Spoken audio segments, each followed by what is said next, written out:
What's up, everybody? Welcome to the Backpick Podcast. I'm your host, Brett Thomas. We are back with another repeat offender, Tailor Goodro of Goodro Catching out of Omaha, Nebraska. Tyler has been all around the game, been professionally. He's worked in college. He's now working back in individual instruction and coaching his son's 9U baseball team. We dove into a ton of the youth landscape, things we're seeing, things we hope change. Hope you guys enjoy it.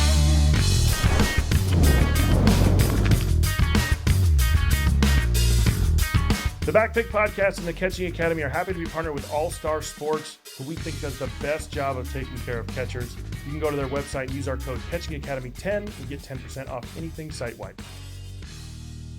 All right, so you've kind of done it all these last couple of years. You went from professional catching coach with the Lincoln Salt Dogs. Last time we had you on here, you were with them. Mm-hmm. You went to the University of Nebraska, Omaha. Coached a year there, and now you're back with the Field General Academy, right? Yep, Field General Academy. Yep, and then coaching some 9U travel-based. We don't travel really anywhere other than small towns near and far. But it's been a whirlwind of last few years. I guess it's been eye-opening for sure. I think for me personally. I had this goal personally that I set out to be the next, big league catching coach for obviously my favorite team's the Yankees, and they got a phenomenal catching core of coaches there. But, just trying to get into the pro game. And, I thought, all right, this is the next step is, getting back into a dugout. I was with the Salt Dogs for just a short period of time that one summer, which was good. It was fun. Then I wanted to really get more hands-on with players, and an opportunity sprung about where I was offered a job with University of Nebraska Omaha and was just there for a year. And I think from that experience, it was good and it was bad. And again, not to repeat myself, but it was kind of eye-opening. And I will tell you this: it's a tough racket to be involved with, especially with how college baseball has evolved. We were a mid-major program, and when I say mid-major, I don't even know if we would call ourselves mid. We were the lowest of the low. I felt like trying to find players, didn't really like the recruiting game. My biggest thing and what I really truly love to do, and I think you would agree with me and how you do it, is being more hands-on with players and really developing them and watching their maturation take place, outside of between the white lines, and then getting back into the white lines and seeing, wow, that was something we really, really, truly, attacked this last week, and this person's putting it in play, and it gives you a little bit of, good understanding of who you are as a coach. I think it's a good measuring stick too. And then, unfortunately, I wasn't as good of friends with the guy that he brought in. It was interesting to me, and our coach, we started off very rough. The beginning of the year, I think we were 0-12 before we got our first win, and I think people were just at each other's necks on a regular basis, like, what are we doing right? What are we doing wrong? I was questioning myself. Are we doing something wrong in practice? Is there something that this hitter is doing wrong? How are we approaching the game? And trying to pool our talent together, trying to create some camaraderie between the team. But eventually we go into our conference tournament as the number one ranked team, and we were a 2 in barbecue in that sense. Go through the whole summer process of recruiting players, trying to find new guys. We were very we didn't have a very big roster, which was, I think, also a big component to us not being successful early on. We only had about 36 players, and, we're competing against University of Nebraska, which they would bring in 55 guys, and now they could because they had the budget. Even Creighton, which was just down the road from us, they brought in 50 some guys, and they would dwindle it down. And Creighton obviously has to recruit a different type of player than maybe what we have to recruit and what Nebraska has to recruit, them being more of an academic type school. But, obviously, at the end of each year, there's accolades that go out. One of our freshman catchers, I was pretty proud of him. He had gotten he was on the all freshman team, a very small conference regardless, but his defense and everything that he'd done for us as a, just overall pitching staff and team staff. He matured very quickly, but he got presented, and then our head coach actually got coach of the year. And I was walking through, there was one of the old coaches that coached at Nebraska, Mike Anderson was his name. Had some success, went to the College World Series, I think once or twice when he was the head coach at Nebraska. Walked past me, he recruited me to Nebraska, and he said to me, he goes, "Hey, congratulations on Coach of the Year." And I'm looking at him, I'm like looking at him, I'm looking at our head coach, and he's like, "It's a staff award. Like, congratulations, you did a great job." And I looked at that, and I'm like, wow, that's really cool of him to say something like that. And then, towards the end of the summer, I'm thinking I'm going back in, we're bringing in all these new players, setting up our fall schedule. What are we going to do with these guys? What do we have coming back? Again, it wasn't just the catching aspect of it, but it was the whole team aspect. And get a phone call one day, and we're going to have individual meetings. I'm like, oh, that's odd. Like, we've never not had a staff meeting. We've never had individuals. And walk into the office, and he said, "Hey, thanks a lot for all you've done, but I'm not going to have you back this next year." And I'm like, sat there for a second. I'm like, what the did I do wrong? Mm-hmm. And I'm starting to, at any point in time, I mean, I've been not fired from jobs, but jobs have been eliminated where I've, always had maybe a backup in that sense. And at that point in time, I'm like, I had given myself 2 to 3 years with this program before I started to make a real push to professional baseball. And I'm starting to question, like, what did I do wrong? Did I say something? And I always try to keep myself reserved and being more of a listener and observer. And I think I even talked about that last time, listening to the player versus, making a vast judgment or call or something like that. Yeah. But I will tell you this, Brett, it's been a blessing in disguise because, now I'm able to coach my son, which now I'm the head coach. And I will tell you this, going back and using the eye-opening word, it's been eye-opening to watch these dad coaches or guys that have, their playing days stopped at T-ball and they got the game all figured out and they're hollering back and forth, even on our team. And it's so funny. My wife made a comment, or a parent made a comment to my wife and said, "Yeah, Tyler's really reserved and he's really calm and it's great." It's like, yeah, but probably when he gets to the car, and the windows are up and he blasts some music, he's probably screaming his head off, which is probably true. But no, I will tell you this, it's been fun watching, my son really kind of come into his own. I've never wanted, always thinking about this, having kids myself, I've always wanted them to be their own person and do what they want to do, not just because I did this, that I felt like that I'm going to push them and every day they have this regimen that they have to follow. Wake up at X amount of, at 5 a.m. and you're going to, do 25 push-up and all this. That's not what I've wanted for, and what's been really cool though is that, my dad, I'm getting a little bit deep here with this, but my dad wasn't around. He was an all Big 8 catcher at Oklahoma State in their heyday when, Gary Ward was the head coach there. And he had a young freshman behind him when he was a junior named Mickey Tettleton. And Mickey Tettleton was put in right field because my dad was the strongest catcher behind the plate at that point in time. And eventually, but my dad wasn't around. And I feel like it really made me mature fast, but it also allowed me to, I guess, emulate and practice on my own. And I got really good at that, I think. And I'm seeing a lot of it in my son.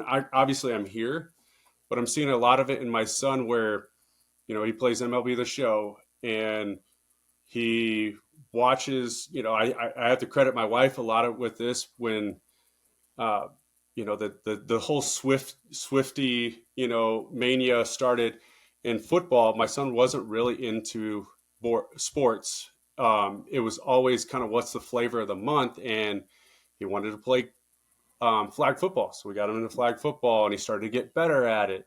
And then morphed into, I didn't put him in any pressurized situations when it came to baseball. It was kind of rec baseball. They were using machine. This is when he's about 6, 7, and he's doing really well, and he's starting to pick it up. And then come to find out, he had some attention deficit disorder. He had ADD or ADHD, as I think is what they call it now. But now, watching him start to get more engaged, more focused, and then between the last 2 years, I would say he's probably taken about 300,000 dry swings in our house by standing in front of the TV and watching guys hit. He would sit there and say, "Hey, Dad, who's this?" And I was like, "Oh, that's Judge. Who's this? Oh, that's Jazz Chisholm. Who's this? Oh, that's Shohei Ohtani. Who's this? Ben Rice is his big guy now, like that he loves to watch." And but like this last weekend, he's like, "Dad, who do you think I hit like?" And I'm like, "Oh, it looked like I don't know. Give me a hint." "Oh, he plays for the Reds." "Oh," I was like, "Ellie De La Cruz." "Yep, Ellie De La Cruz." And it's like, I love it, and I so badly want to tell him, "Dude, you need to stick with one freaking stance, man." Nah, let him rip, baby. Yeah. So, and I know you talked about Bleak on this, Eugene Bleeker, and I know Eugene pretty well, and we've had conversations about it. And he's like, "Dude, just let him be him. Like, let him do it. It's teaching him body control. It's teaching him barrel control." I sit there and I see a lot of these kids. They come to the plate and they're so stiff armed and they got the bat straight up in the air. And I call it I don't want to necessarily say this, but it starts with a B, and it looks like that. It's straight up in the air, and then they swing all arms and they look stiff. And his functionality has just, I mean, it's been warp speed from his functionality standpoint. So it's been fun to watch. And our team's struggling a little bit, but we're trying to teach him the game. The youth game is such a joke, in my opinion. Runner gets to first base and it turns into a triple. It's a joke. So no, it's tough at that age. And I think we're, I love hearing that, just your son doing different stances on it. Because what we're missing today is we used to go out and play wiffle ball all the freaking time and pretend we were Ken Griffey Jr. and Barry Bonds and Mark McGuire and all these guys in our time. But I was having this conversation with my brother the other day because I went to go watch his girls play softball on Saturday. And I said, there was nothing like when I was a kid. I lived, a couple blocks from the Little League field. And it was like there were games on Saturday in majors, 9, 12, 3, and 6. And it didn't matter what time your game was. You got up. You rode your bike in full uni down to the field, and you were there all day. It was like we were playing some game on the blacktop, and then it was like, "Hey, Brett, like it's time for our game." Oh, okay, cool. Go play a game. You come back. Now your uniform's dirty. You're still playing. My mom could throw $5 in my pocket at the time, and I could be eating like a king at the snack shack for $5. I know it. But these kids now, it's like, what time do I have to be there? I'm going to be there exactly at that time. I'm going to leave exactly when it's done. None of them are like, "Hey, do you want to play some pepper? Do you want to do?" No. I mean, there's just not that vibe anymore. And I think part of it is we're not allowing them to create that time because we're forcing them to be there probably more than we should, like being year round, being all that. It's like, give them the opportunity in the fall when it is flag football season to just play flag football, and then call their buddies up and say, "Hey, you guys want to go play home run derby?" Or like, "You want to go do something?" You know what I mean? Yeah, no, I totally with you. I think, same situation with you that you experienced as a young kid. We were the same way. We didn't have fields. We had parking lots. We had, somebody's big backyard that had a tree hung over it, and it was our next door neighbor, and we started naming the fields. It was just, this was the Marcia Dome. Her name was Marcia, and it had a big tree that came over the top. So you had to blade the tree or hit a line drive over the fence for it to be a home run. Then we had my grade school that I went to. It was so awesome because the teachers, it was lined up for kickball. They painted lines for kickball, and the teacher started to, and there was like a fence, and it was really kind of cool. The teachers, again, started to line their cars up and make an outfield fence for us because we were using a tennis ball and they didn't care. And guys would show up. Okay, today, guys, bring your favorite hat. And, I mean, obviously we weren't texting them, or we were calling them Yeah. up on the phone and landlines and everything. And we were going, and you're like you said, it was like, all right, today I'm going to hit like Ken Griffey Jr. from the right side. And it just, I just feel like we've gotten so much into, um, you can say what it is. It's a money grab, right? A lot of things are about money. It's a gajillion, bazillion, dollar business. Game Changer is, I'm not to say that Game Changer is a bad thing. It's just now kids can watch, games. They're at bats, which is cool, and I think it's really gotten. And for me, the biggest thing that I hate the most about the youth game, beyond just playing 4 games in a day or 3 games in a day, is like the walk-up music. It's just, for me, hey, get to the plate. Yeah, I don't care if you have a sliding mitt in your back pocket or you got an elbow guard or anything like that. If you feel comfortable and confident wearing it, but it's like the walk-up music. It's like, all right, like I thought it was something to be said when you got to that level, that it was You kind of earned like it. you earned it. Exactly. Yeah. Or, you got kids that have 7 bats.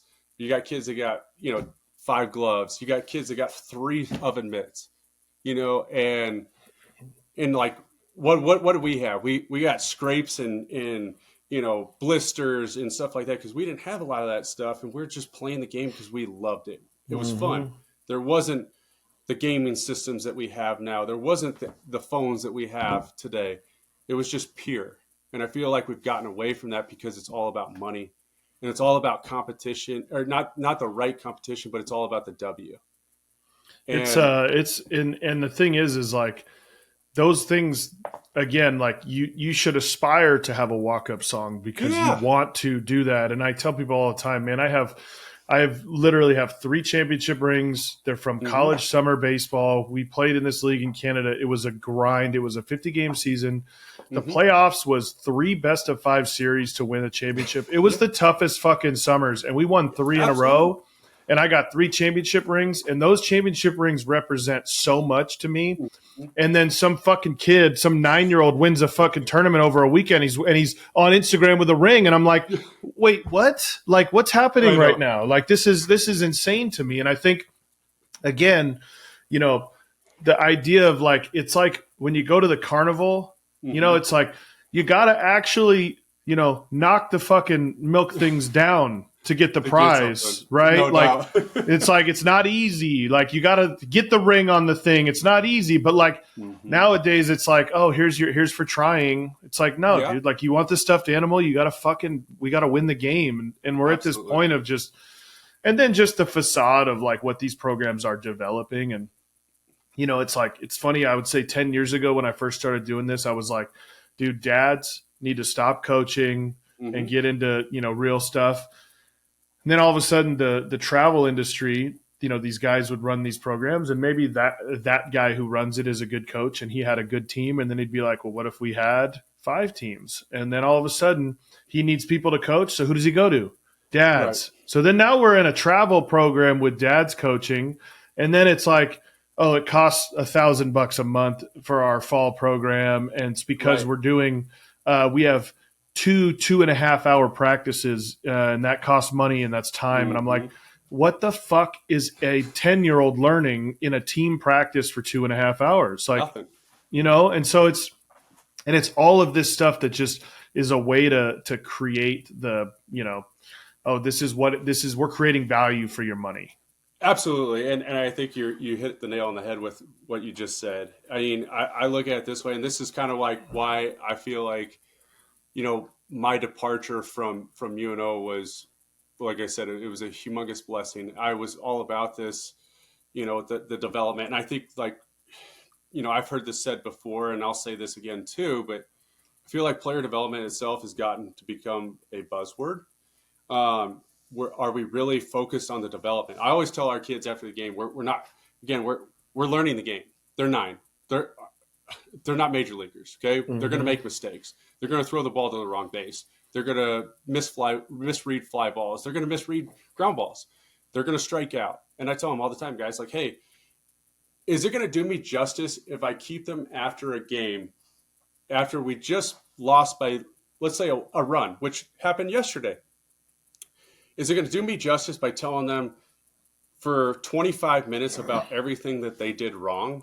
Or am I going to tell them, hey, guys, great job, great effort. We'll see you at practice, and we'll focus on the things that we need to focus on in practice.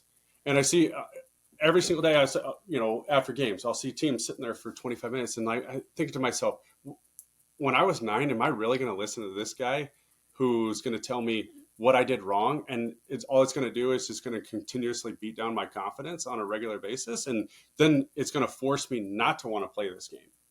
And the game itself, and I'll give you a shout out to this because I've listened to your podcast for probably the last 3 or 4 months over and over, and a lot of episodes on repeat. But and it's a huge credit to you, and you've had so many good guests on. But like, I think everybody's in conjunction with beliefs of, all right, are we giving our players, our coaches and everybody that's around us, the right information to help them develop at their pace? Or are we just worried about our own persona and how people perceive, the catching academy or the field general catching academy, or what? Are we really truly ingrained in really generating the relationship that we should generate with them, so that they understand that, hey, this game is all about failure, and this game is about how you pick yourself up, and we're going to give you, little things to work on a regular basis, day in, day out, to focus on what's going to make you the best version of you. Does that happen at 9? Maybe. Does that happen at 12? Probably. Does it happen later in life? Yes, it does. But I feel like we lose players because all we care about is, again, that W. That means shit. That whatever the cost of the ring was, probably 25 cents, and we're going to build in the championship, rings in your fees for this tournament. It's like, fuck that shit. Like, dude, like, no. I mean, I go back to a game that we went on, and I'm sorry that I'm going kind of on a rant here, but no, I love it. We first weekend, we won our first game, and guys played well. Like, they did a great job. Were there a lot of mistakes? Absolutely. Was I going to focus on the mistakes? No. Next game we go out, we play another game that day. We lose 18-1, and by when the team was up 15-1 against us, the coach comes over to me, about similar age. Supposedly we played against each other. Don't remember this guy whatsoever, and I'm not saying that to sound like a prick by any means, but he said, "What do you think?" And I'm like, "You know what I think?" I said, my first question was, "Are you guys having fun?" Number two, I probably should have led with this question: "Are you guys learning anything right now?" And then I said, "But if I was on your guys' side, if the roles were reversed here and we were up 15-1, I'd probably stop sending my guys home." What happened after that? We had 45 minutes left of the game that we couldn't play because it was a run rule. It was the decision that coach made just to send guys. And you know how many balls they put in play? 2. Yeah. 2 balls put in play. So what did we learn? Nothing. That you can walk on wild pitches. And again, the strike zone should be as egregious as it should be for a 9U baseball game. Then you're going to go to second base, and you're going to third base, and then you're going to score. Yeah. You didn't learn anything other than to run. And you're not learning a secondary lead. You're not reading the ball in the dirt properly. You're just seeing the ball hit the backstop and going to second base. And then it's so bad. I mean, for us to even stay in the games, we have to do it too. And I fucking hate it, Brett. Yeah, I absolutely hate it. Yeah, because you're just trying to play a full fucking game. Exactly. Like it's not even about winning. It's like you just want to play a game. And so it's and I guess the other part that I have a hard time with is, the idea that, okay, number one, every program now wants to have as many teams as they can so they can make as much money as they can, right? So now we're already spread thin on coaches. You can never find enough good coaches, right? Mm-hmm. So it's like then practice becomes, how does one coach, maybe two coaches manage a practice of, 12 to 15 9-year-olds, like blah, blah, Mm-hmm. blah. Okay. So what is any of those kids getting out of that situation? I think this is the part that bothers me. And I think like this needs to be like highlighted for parents. Yeah. Your kids are not getting better in a team practice. They're not. The team may be getting a little better. Your kid is not. And that's the problem I have with the cell is like, this is the most individual game inside of a team game, right? Like you've got to learn how to hit. It's you versus the pitcher.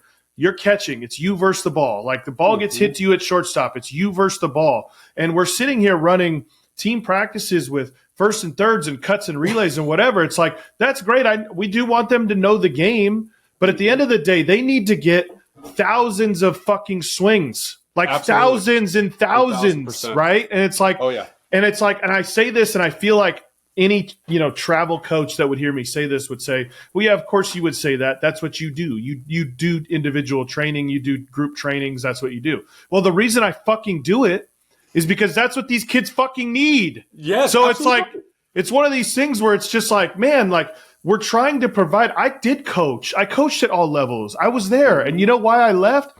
Because the kids weren't fucking prepared for the level that they were playing. And I was like, man, how can I go down more to like the grassroots of like getting guys ready to play at the next level? And it's just, I mean, to have some sort of facade, and there's so many parents who have zero athletic background, right? So like they don't know anything, They don't know. Yep. right? Absolutely. And so they're basically like, hey, I just want to help Billy however I can. They don't have an ego. Right. They don't have they're just going, my kid wants to do this. And like, I'm going to do it. I'll pay the money because he really wants to do it. But they don't have the ability to like, what is actually best here for my kid? I think that's a great statement. And I'm 100% on board with everything you said. And I look at it this way. So I started out when I was doing my field general academy, probably about 6-7 years ago. We were doing 1 day a week, 4 times a month. And I'm like, man, Jesus Christ, this is not enough. This is not enough. Catching is the hardest position on the field. It's the most rewarding position. I always tell everybody this. And I always ask the question, why do you want to catch? Well, I'm in every play. I said, yeah, you have an impact defensively on the game every single day. Every pitch that's thrown, regardless if it's a foul ball or not, you have an impact on that because of A, how you set up, B, what target you gave your pitcher, C, like, if the ball hit the dirt, did the runner at first base, did he advance or not? Right? Every single day you have an impact on the defensive side of it. That's why the catching game is so good. Now, going back into what I was saying, I was running it 4 times a month. Man, that's not enough. They're going to their how many days a week are you guys practicing? So I started asking questions. I'm like looking at this. Okay, what is something that a catcher does every day? Well, they throw. They throw every day. I don't care if you're, a high school catcher or you're a college catcher or you're a professional catcher. You're playing every day. Right? But they throw. Okay, so Johnny, how many throws do you make, or how many times a week do you play catch? Well, maybe once a week. Well, no wonder your arm fucking hurts in June. Okay, because you're doing it once a week. Yep. Are you kidding me with this? So, anyways, my whole thing is like, how do I develop a rep-based type, training program? So we went to 5 days a week immediately. And at first people were like skeptical about it. And then it was like, oh my gosh, I can come to training 5 days a week no, I got to make a living too. Right. But I can do this at this price point. Hell fucking yeah, I'm going to do it. And then it started to grow. And then it's so funny to me here in this market in Omaha, people started to see it and they're like, oh man, yeah. Pitching. One other thing too. Pitching. Like I was watching some guy's program here and he was doing the 4 days or 4 times a month. And the guys would come in, they would get an evaluation and it was like pro agility. And then it was like the vertical jump. And then it was, okay, let's see what your velocity looks like. Nothing based upon your mechanics. And this is what we're going to do, with the other 3 times that you're here. And they would be throwing off the mound, maybe 15 throws. So a combined 30 throws in a month.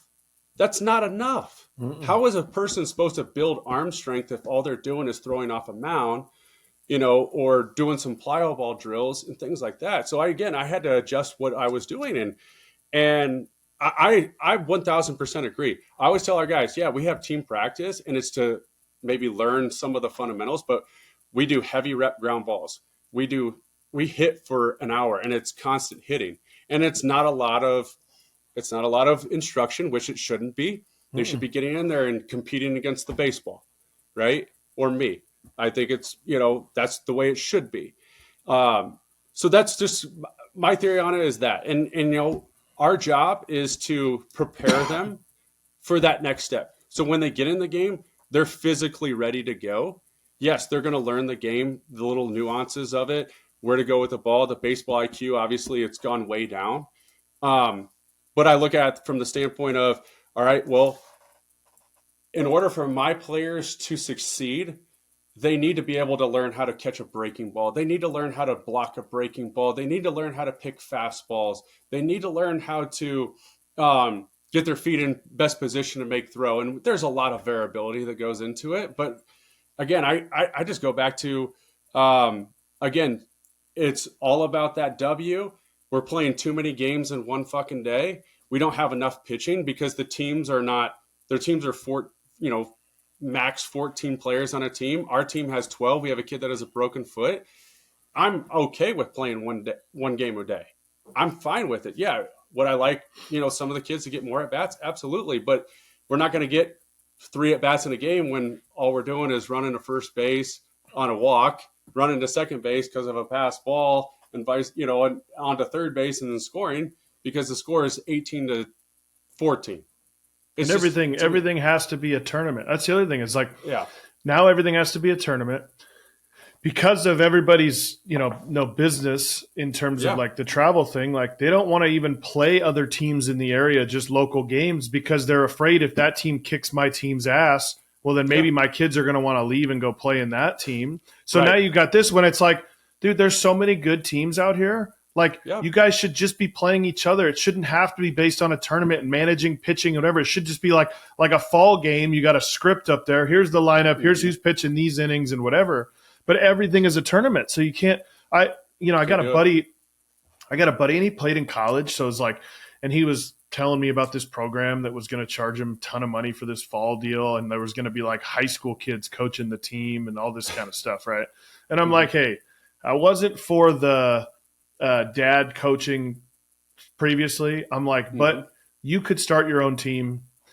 Your kids, half the kids he works on his team come and train in our facility. I'm like, they're already getting work they need here. You just take them out there, play the games, try to reiterate what we talk about, and teach them the game more than anything when you're out there. Right. And it's like he provided a program for these kids that was like 25% of the cost of the other one. They got the same amount of stuff out of it. And the reality becomes like, even during those, he'd be like, oh, we got a tournament. And I'm like, hey, is there a way you could like just tell the tournament director, like, hey, we're going to, I always told him, I'm like, I think if you're playing a 6-inning game with 10-year-olds, you should just have 2 6-man lineups for 3 innings. Let 6 guys hit for 3 innings as much as they can. Then when you say to them, like between at bats, like, hey, did you see how he went to that pitch there? Let's look for that one again. It's not like, okay, well, like in an hour and a half, coach, I'll look for that one again because we got to hit 12 guys here. It's like, no, dude, run back around to the on deck circle and go do it again. And let's talk about it and build on it. And like when you're on first base again, let's try to steal on the second pitch because he's throwing more breaking balls there, and you can immediately have impact, right? And so you just do that with 2 lineups. And I said, could you just tell the tournament director? And he's like, dude, I would love to do that, but like it's hard because the parents expect us to go to these tournaments and compete. Like they, as sad as that is, it's like they're like, well, what are we doing? Just forfeiting games out here to it's like, but that's what we should be doing anyways.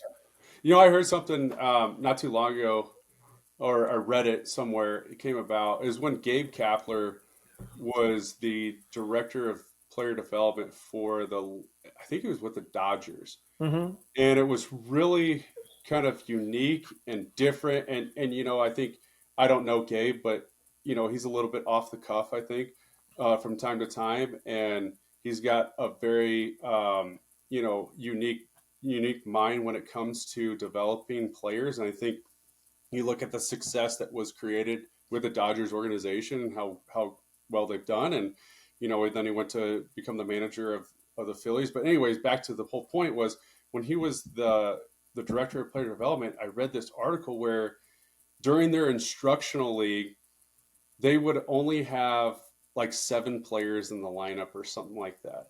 And so they'd have a first baseman, and then they would have, they wouldn't have like a full lineup on the field. They would have 2 outfielders.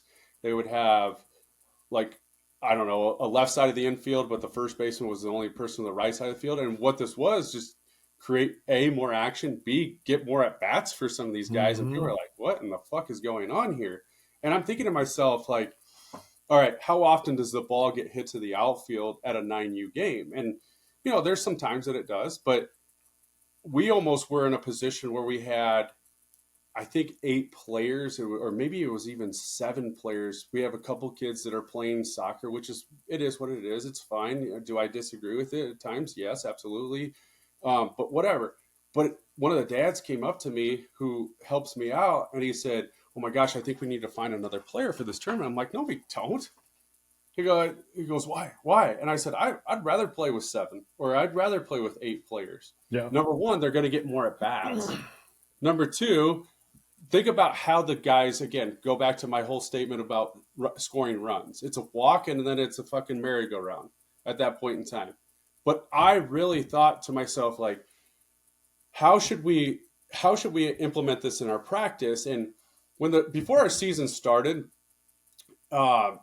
I told myself, all right, we're going to practice 3 times a week, and then we'll go play some tournaments. And I'm like, after the first tournament, I was like, fuck this. I ain't doing this. Let's back out of some tournaments, and let's just do midweek games. I said, we'll practice. I don't care. They're going to get better because, A, of what you said, more reps, ground balls, fly balls, learning how to catch the baseball, learning how to pitch the baseball, not trying to just chuck it at the plate, really look for targets, etc. And then let's hit, man. Let's hit. Okay. Call me old school in an approach of hey, if the pitcher can't throw a strike, Papa Goodrow's coming to the mound, and I'm going to I'm going to be the coach, like coach pitch, whatever. As long as we're creating action. Because I sit there and I'll just sit back sometimes and just kind of observe, and I'm looking over, I'm watching the outfielders, and I got one guy who's, got his hands crossed, he's got his glove up to his face. I'm like, well, if the ball's hit to him, A, he's probably not going to catch it. B, I mean, do we even really need him out there? Like, that's my point. Like, all we're going to do is chase the ball. Is somebody going to hit a home run on a 200-foot fence at age 9? Maybe. I don't know. But I just look at it from the action standpoint. I think that's what Major League Baseball tried to go to, a little bit more action, play clock, which I love. Obviously I don't like the strike zone being shrunk, but I think it should be a little bit bigger so you create a little bit more offense to it. But yeah, I look at that, I'm like, man, what are we doing? It's the pace of play. I tell the umpires after I have a home plate meeting, I said, open the son of a bitch up against us. I don't care. I want our guys swinging the bats. Totally. That's what it's about. Totally. We don't need working walks. Yeah. Like, I had a manager tell me one time, he would always say this: can't walk your way to the big leagues. Mm-mm. You cannot walk your way to the big leagues. You got to hit your way there. Yep. And you think about all the Latin players that, we've come across in our lifetime. They always say you got to hit your way off the island, right? Same thing, and that's why Vlad could, hit a ball off the dirt and 400 no feet, doubt. No doubt. But the idea is that, there are steps to this whole thing, right? If we immediately take 9 years old and say, we're going to go win and we're going to compete and we're going to learn to bunt and do all this, it's like, no, like we have to learn to hit before we can learn to be patient at the plate. And we have to learn to hit before we can say, let's now do a hit and run. We have to learn to throw strikes before we can learn to get outs. We have to learn to throw the fastball before we can learn to throw the fastball to different locations. There's just all these steps, right? And at some point you have to understand what step that you're at. And that's going to vary, obviously, age, but it's going to vary guy to guy. And I think that you said that perfectly earlier, where it's like, I have kids that come into my program and they'll be like, "Hey, do you have any like group classes?" And I'm like, "I do, but like you have to get through me first. Like you got to Mm-hmm. do individuals and we got to break down our philosophies and we got to see where you are." And some kids, I had a kid come in one lesson and I was like, "Oh, you're good. Let's do this. You've had some obviously been doing a lot of work. Like you can jump in the class." And then I have kids that I have to have in individuals for 6 months before I feel confident that they've Mm-hmm. gone through everything they need to get through. They've gotten up to Yeah. the pace of what the class is going to look like. And I think that's the problem is that, we kind of take the whole thing Mm-hmm. and just like, hey, we're going to just go win and try to do this right now as who we are. And so then what that becomes is we're trying to take the kid that's not very good and figure out how to get him to help the team win. When the reality is I we know should be it. figuring out how to get him better and like Yeah. get him more confidence. So like when he goes up with the game on the line, instead of pinch hitting and putting in your better hitter, just Yeah. let him do it, let him fail and say, "Hey man, like that was awesome, dude. That was such a cool thing. You got through that. Like you managed that moment so well. Like you're going to have so many of those in your life. And I'm excited for you to have the opportunity to do that. But we want to take every opportunity from the kids who actually need the opportunities. And that's Yes. the part that just, I mean, again, if you have any sort of clue on what the big picture should look like, Mm-hmm. it's that kid needs to experience that moment at that point in time for him to be any bit successful later in his life. No doubt. That's why there's the minor leagues, right? That's like why there's the minor leagues. I read a book. He's become a really good friend and a mentor of mine. His name's Bill Guyvet, which I think he Mm-hmm. should be a guest on your show because he's awesome and he's seen it all. But he in his book he talks about it's called "Do You Want to Work in Baseball?" And he outlines everything from scouting to player development to the front office and why they do what they do, and it gives you a really good background of just how the game works at that level.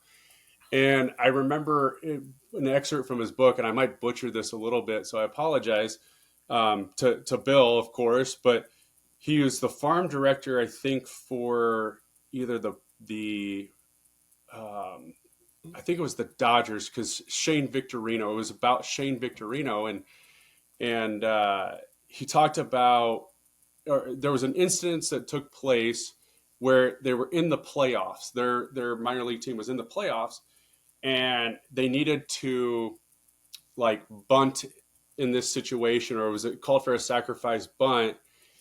And the whole media, whoever it was, because this player, was swinging or something like that, ended up. I don't know if it was Shane Victorino or not, but this whole whatever they struck out. Okay, and the situation in a baseball game called for a sacrifice bunt. And Bill started reading, and this is back before obviously, X and Instagram and all the publications and Google, and when you can just, you know, put in Grok or something like that and give me all this information and Yeah. AI and all that crap. But Bill was reading the headlines. It's like, oh, they should have done this, and he was getting heat because this person didn't sacrifice bunt because he swung away. And he said to himself, he goes, "Am I concerned about a minor league win, or am I concerned about building the athlete or the player for a major league win?" Because he's going to be faced in that scenario where he's going to be called to not sacrifice the guy over, but to drive the run in. And Mm-hmm. I thought that to myself, like, holy shit, that makes perfect sense. Yep. Am I going to prepare this guy for something he will not do behind the plate, or am I going to prepare him for his best success for it? Now, is it correlated? Maybe it is, maybe it isn't. But when I heard that and I started to think about how am I performing my training for these kids, is it the right way? Is it the wrong way? Is it for that individual? Is it for the group? And when I started to really look at, okay, what's going to put this player in the best success possible for him to maybe A, make the team, B, help his team win on the field. I had a player come to me, high school kid. He's going to go play junior college baseball this next year in Arizona. And I said, "How's it going?" I always text my guys like, "Hey, how's the season going?" "Oh, I just got reamed out by a coach." "For what?" "Well, I threw the ball there was a runner stealing third base, and I threw the ball in the outfield, and he scored. That ended up being the winning run. And he said in the post-game speech, a coach who probably doesn't have the pedigree like you or I have started berating the kid and basically called him out and said, "You lost us the game." And I was like so heated at the moment. I was like, "Give me that motherfucker's phone. I'm going to call him and tell him that." I said, "You should not feel like that." But that's what it does to these kids, is that somebody that doesn't understand that aspect of it, that guy's competing. He's in the heat of the moment, and he wanted to hose that dude out. Now, let's take a few steps back. How did the guy get to second base? Number one, what happened before that? Did our pitcher not execute the pitch? Why is he in scoring position? Regardless if he threw the ball to the right field or not, or left field or not, he's in scoring position. So what happened 10 steps before that? And I think, we can always sit there and talk about, like the one knee catching. Well, why did this catcher miss the block? Oh, because he was on one knee. That's the one, microscopic thing that we're going to look at is, because he was on a knee, he missed the block. Or was it, well, what happened with that? Why did the runner advance? Who got him there? And again, Totally. we're not pointing blame at anybody, but we're at least trying the to other piece of that, though, is that, as the coach, like, you don't think the kid knows he lost the game? Like, you don't think he already feel like he physically did it? He's already feeling that he lost the game. And somebody should be saying, "Yo, dude, it wasn't you. We had a lot of factors here, like blah, blah, blah." Like, because internally, before that coach ever said a word to him, he felt like he lost the game. And now you've reaffirmed that into him. And now he's going to start playing scared because he doesn't want to make mistakes. And it's like, I never understand that piece of it, where it's like, we're yelling at kids on the field that are making mistakes. And it's like, you don't think like, "Oh, my bad, coach. I didn't know that I wasn't supposed to let the ground ball roll up me and make an error. My bad. I won't do it next time." Like, what? We don't know? Like, come on, man. Like, that's the part that's like, of course they know. Like, there's so many times there's like coaches that just like, "Oh yeah, my coach tells me that I got to do this behind the place and that behind the place." It's like, you know what? You tell your coach to come on in here. I'm gonna strap some gear on him, and we'll have him fucking do that, and we'll see how it works, right? And it's like, dude, you don't know what you don't know, and that's okay. I don't know why people feel such a need to validate themselves. It's like, dude, just be like, when someone says, "Hey, coach, when I'm catching and I do this," be like, "Yeah, you know what? Honestly, I don't know. Let me. I'm gonna jump on the computer tonight, and I'm gonna go on YouTube, and let me see if I can find that answer for you." Not like, well. Back in 1974, one time I saw Tim McCarver do this thing, and you're like, what the hell are we talking about, right? Like, I know. So it's like, just, jack of all trades, master of none. I am a catching instructor. People go, "Hey, can you hit? Can you hit with me?" No, because I'm not a fucking hitting instructor. Because this is what I do, right? Like, this is my specialty. Now, am I probably a better hitting instructor than a lot of people? Yes. But it doesn't make me the best fit for them. Like, I have hitting instructors in here that just teach hitting. And I have, pitching instructors that we don't have any instructors that teach like, multiple things. It's like, I have a guy runs the gym. He does all of our physical training. I got hitting instructors, pitching instructors, catching instructors, because we should all be coordinators of that. Right. Yep. And I think that, when you look at the landscape of where we're at and like all these, travel teams and whatever, it's like, again, they're trying to hoard the kids' time so that they can equate that to money. But the reality is, like, I want to be the catching coordinator for every high school, for every, travel team, for every little league team.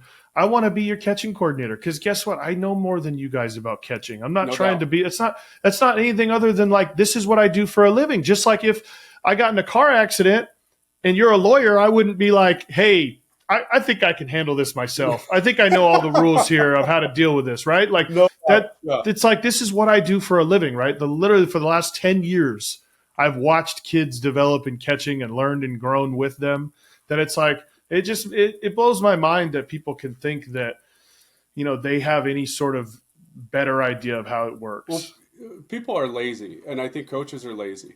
And I say this all the time. I think the coaches themselves, they are the ones And I'm talking about the head coaches or the assistant coaches for a high school and some travel ball. But they're the ones that take the athleticism and the love and the passion away from the kid because their word is always gold. Well, they have to be that way because they're the ones that write the lineup. And if I could develop something, and I've thought about this, and I mean, this has been a short few weeks to where we develop or we have like a developmental type league. Because who's to say that a kid and we have, there's all the high schools here cut mainly depending upon the numbers that they have for their high school. But what's there to say that a kid's done, developing or maturing at say 14? How do you know? Mm-hmm. How do you know that? You all have a crystal ball sitting right next to your fucking desk and you can sit there and say, yeah, this kid's not very good. Or there was, just some old, hate or disrespect towards, the catching coach or the hitting coach. I don't like his philosophy. How do you know? You don't even know me. Mm-hmm. I've had several people come to me one time as their parents. Oh, this person says that I know so-and-so, you shouldn't be catching this way. You know me? How well do you actually fucking know me? You don't know shit about me. Okay? So call me up and I'll tell you exactly why this person's doing what they're doing. Because I spend more time with them than you do. And just because you watch on TV that somebody missed a ball because they're on a knee, do you really understand exactly what's happening behind the scenes in their development and the conversations they're having with that person that probably knows more or forgotten more than you or I know? Come on now. Like, let's be realistic with it. And I've had kids in recent weeks where they've said to me, I've been catching, dad stops me. The whole lesson was an hour and a half long. And this is obviously post the field general stuff. Oh yeah, they don't want him catching on one knee anymore. Well, why is that? That was my first question. Well, why is that? Oh, and I'm talking to the kid, and the kid's, he's timid, he's scared. He doesn't want to say the wrong thing. He doesn't want to undermine the coach that's at a school that's the one that, again, that is writing his name on the lineup card. Well, he says that I'm not very athletic and agile side to side. Okay. Well, do you think you are? Number one, no, I think I'm better on one knee. Exactly. Well, okay. Well, have you had those conversations with the coach? No. Then you need to take it upon yourself. It's your career. It's not his career. Mm-hmm. You're just at a certain level right now before you either graduate onto the next level or not. Why? What's the other thing too? Oh, he doesn't want me dropping, my target. Well, is the mitt the target? Where's the pitcher trying to execute the pitch at? Is it your right shoulder? Your right here? And again, you get it, I get it. This is the wrong way, et cetera, et cetera, et cetera. It's like, well, there's ways around it, but I think the first way through it is to start asking questions. Why? And again, like I take the side of the high school coach in this. If there's balls flying by him laterally all the time, right? Like, okay, like, and that's why I tell the kids, I'm like, hey, are you not blocking very well? And they're like, I'm like, okay, then we need to figure something out. Like, you don't get to just also say like, well, I catch on a knee, so I'm going to do it. It's like, well, if you suck at that too, like you can't do it. But at the end of the day, like I need the coach to at least give him enough leeway to say, hey, I know you've been working on this, do your thing, but should things get astray and my pitcher say, hey, I really am struggling without the target. And I'm like, okay, we'll gladly adjust to the game, right? But you can't come with preconceived notions of how everything's supposed to look in a game that's so goddamn difficult, man. Like it's just so hard, right? Like it's like saying like, oh no, we don't hit with our hands up here and then load down to here. It's like, well, what? Like we got to let them hit. We got to let them do what they do and try to figure it out. And then again, I'm not here to tell every single high school coach, little league coach, whatever, that I know everything and every kid should do everything the way I do it. It's like, no, dude, like I actually would welcome feedback. I could count on one hand how many times a coach is reached out to me. It's like, but it's like these coaches will be like, oh, they tell me blah, blah, blah. I'm like, well, I know that guy personally. Like, why doesn't he just shoot me a text? Like, why doesn't he just say like, hey, dude, Billy's kind of struggling with his blocking. He's in the right knee down, and I don't know. Like, can you help me kind of understand it or how we can get better at it? Maybe we move to 2 feet. Like, literally, like, I know sometimes on this podcast I probably sound like I think I know fucking everything about this, but the reality is, like, every kid's different. I don't know what's right for every kid until I see every kid, and then I get the feedback for how they're doing, and then we adjust, right?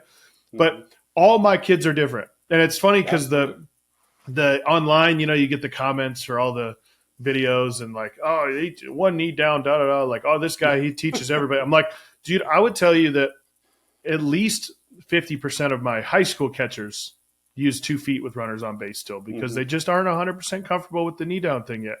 And I tell them, like, dude, if you're comfortable, I'm comfortable. Let's figure out how to, now we just need to maybe figure out how to receive a little bit better with the 2 feet because, you feel better throwing and blocking. But the reality is, like, it's not my job to determine what's best for them. It's my job to expose them to as many things as possible that allows them to feel comfortable doing what works. No doubt. Absolutely. And to build off that too, and to go back a little bit, as far as it's concerned, I always ask the question, or at least it's more of a question that I ask myself. When's the right time that we get these kids doing what we feel like is best for them, right? So, yeah, okay, we go to a major league catcher that their physicality is beyond, where they're at when they were at 9 years old, right? They understand their bodies. They've been training, they've been lifting, they've been working on their mobility, et cetera, et cetera. But when's the time? Answer that question for him. When is the right time? Is it now? Is it 5 years from now? But if we constantly have those coaches over and over and over again telling us, no, it's you can't do it now. So the when is it? When do we do it? When I have a catcher that's done this for fucking 6 months straight, catching on one knee. Why? I didn't tell him to do it. So, hey, Carson, come in here, buddy. Yeah, you got to catch on one knee if you're going to do this program. Bullshit.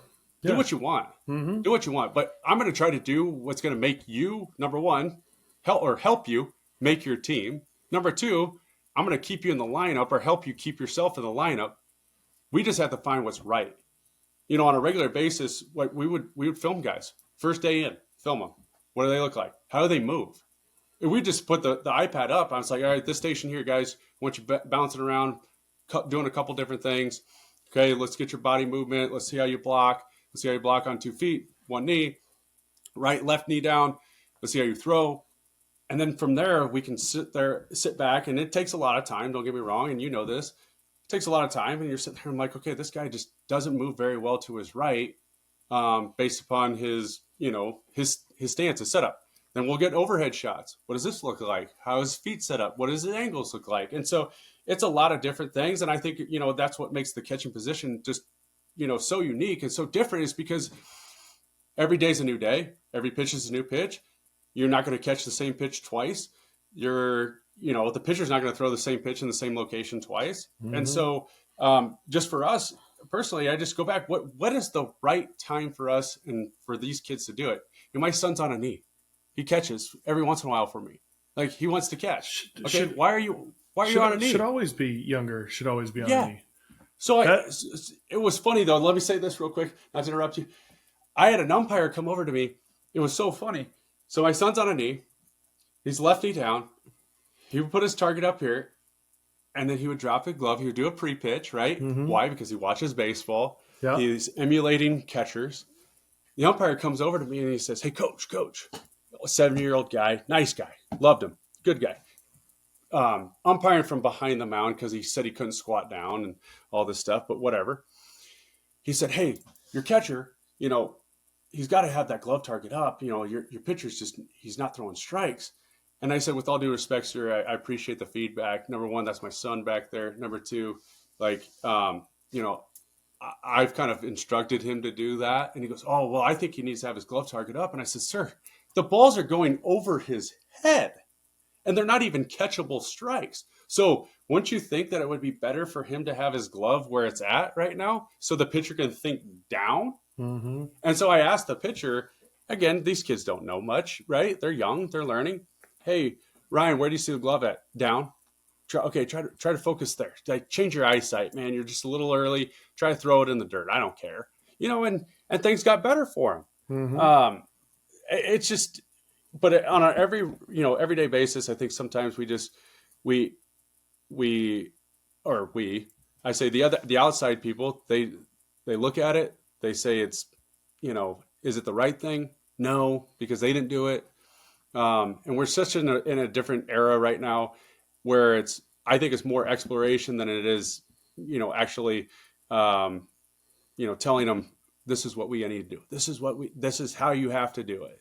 And that's just how I approach every day with these kids. And I think as coaches, we want them to have a thirst to learn, right? Yeah. So if we act like we have every answer, we're not setting a good example for them either, right? So it's like, True. and it's okay to just as a coach be like, my bad, I was wrong. Let me go look that up again. Let me do this, whatever. But it's like I love to play golf. And I literally, and I'm fortunate because one of my really good friends he was a professional golfer and he teaches. And so he's like my golf coach. Like I go to work with him in the shop and we hit balls. We've been working on my swing for 2 years. And it's like, who am I to think I'm going to go out there and be able to figure out my fucking golf swing? Right. Right. And I have a decent knowledge of how the body works. And I've watched, I was like, golf was my first love as a kid. I've watched golf my whole life. And I have a good understanding of the game. But I'm not smart enough to do this on my own.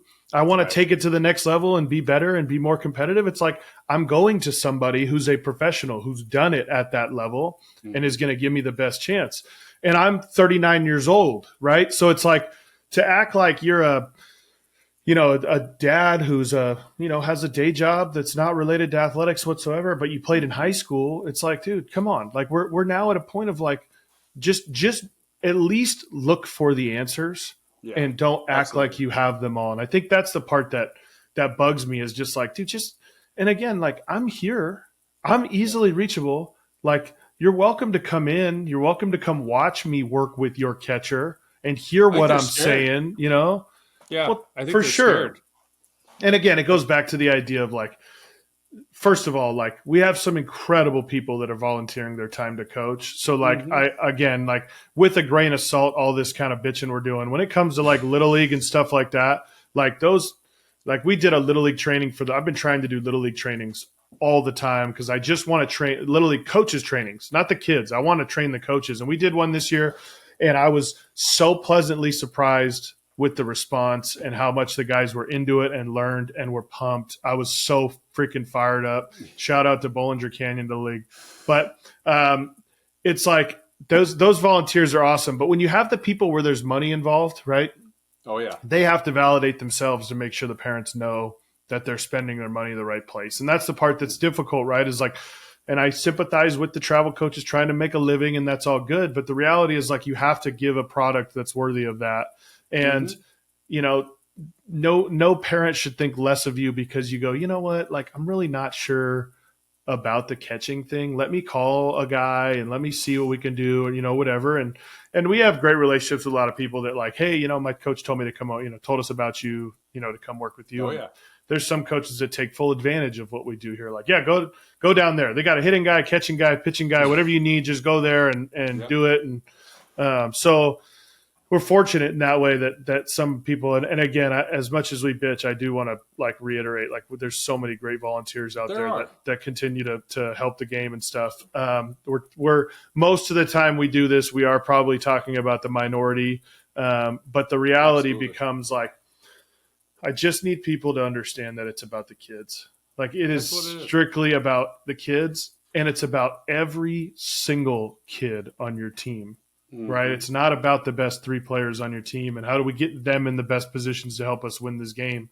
It's no dude, doubt. Little Johnny hitting 9 holes got to hit in the toughest spot sometimes. And we got to let him do it, because if he's ever going to, move up from 9 to 7 to 5, he's going to have to challenge himself and get through this. And it's a grind for sure, but I'm going to use my golf analogy to segue here. So, yes. You've been on the show before. I have. So you are a repeat offender. Oh, no. Baseball Bites segment presented by Black Bear Diner. We've already heard your favorite food spot. We started this last time with Brandon Oliver, but you're a golfer, so I am a golfer. go into the question of, I want to know your favorite golf course that you've played. Holy cow. Well, I am not as big of a connoisseur as both you and Brandon. Um, so Could be your there favorite are, local, like your local muni. Like, I yeah, mean, so there, sometimes you got nostalgia involved in the decision too, yeah. right? So when I was playing for the Salt Dogs, our owner of the Salt Dogs, who is a very wealthy person, he owns a golf course in town. It's called Corey Oaks, and or it's not in town. It's actually between. It's a town between Lincoln and Omaha. It's in Ashland, Nebraska, and this is like a. It's not a TPC, but it could very well be. Um, but there is a tee box. It's beautiful. It's gorgeous. It's expensive, but there is a tee box that is high enough that you can see Lincoln and you can see Omaha. Oh, wow. So that would probably be my spot. I live, no joke, in walking distance to a really good public course. It should be private, called Indian Creek. That's where they always have the Corn Ferry Tour, Oh, nice. um, which is really nice. That again, it's pretty expensive to play. They're But I all would say, expensive to play these oh, days. I It's know. crazy. These are just incredible. Um, and then there's one other it's a private. It was designed by oh my gosh, Arnold. I think it was Arnold Palmer. Was it Arnold Palmer? Who designed it? Um, He's designed a lot. Could have been him. yeah, was it Arnold Palmer or was it the Golden Bear? Gosh, I don't remember, but it's called. Oh shoot, it's called Deer Creek, Okay. which is um, was it Jack? It wasn't Jack Nicholas? It might have been Arnold Palmer. I'm pretty sure it was, but those would be my top three. So if you're ever in the Nebraska area, Omaha, there's Deer Creek. It's private, like I said. Pretty tough course. Indian Creek is probably my favorite. That's, like I said, in walking distance from my house, and the Corey Oaks is probably number one. I would probably say. I love it. So I'm looking up to see who yeah, what are Deer Creek? Deer Creek I don't know if it was Palmer or if it was out the Nicholas. course.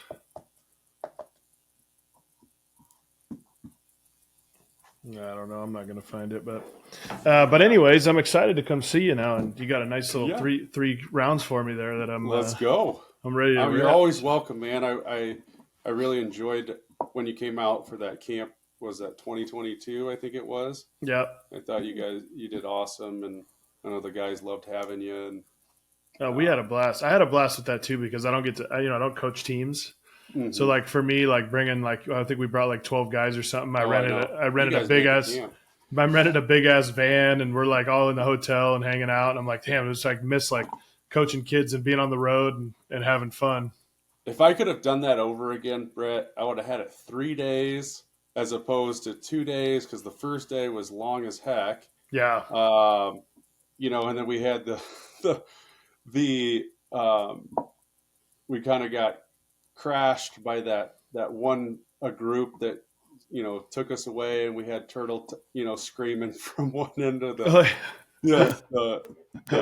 facility to the other, and people were getting agitated by it, which was fun. But You never have enough time in those things. It's crazy. You're always like, no, we're going to do this and we're going to have this much time. And then all of a sudden you're just like, man, like, still want to go over this and that. And it becomes tough.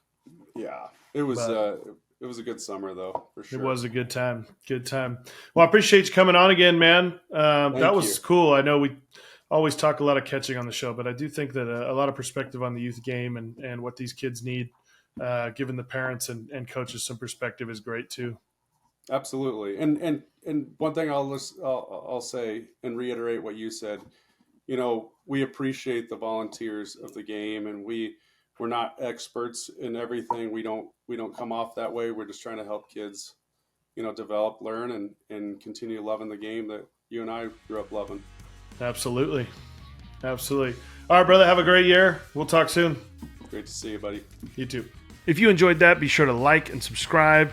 We'll have a new episode for you every single Tuesday here on our YouTube channel and wherever you listen to podcasts.